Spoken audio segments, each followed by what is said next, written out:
V účtovej osnove máme všetky účty potrebné na účtovanie. Príklad.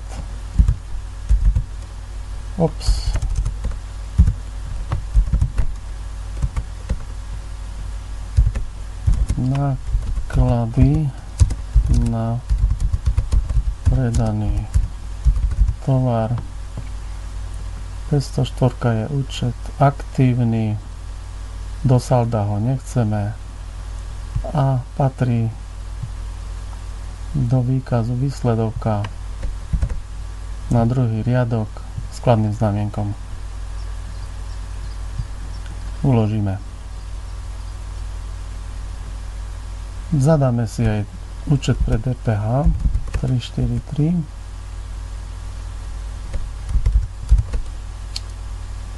Je to účet pasívny, v salde ho nechceme.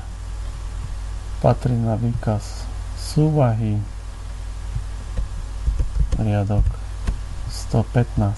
Tieto údaje o výkaze a riadku nie sú potrebné k bežnému účtovaniu. Sú dôležité pri vytlačení buď súvahy alebo výsledovky.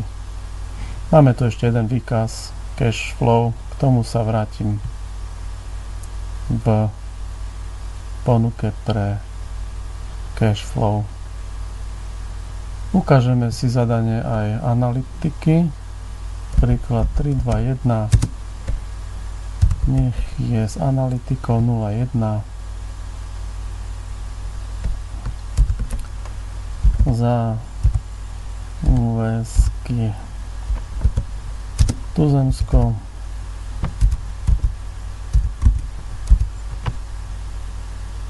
je to účet pasívny a chceme ho do salda. Záväzky, pohľadavky, súvaha, riadok 107 znamienko plus.